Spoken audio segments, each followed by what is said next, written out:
Мислам дека тоа не е доволен аргумент пред судот на историјата.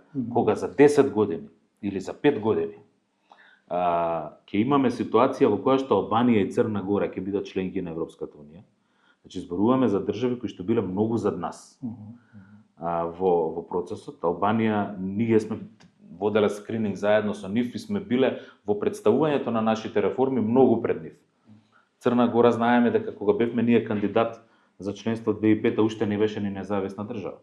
Меѓутоа отидоа напред и ќе бидат членки за некоја година.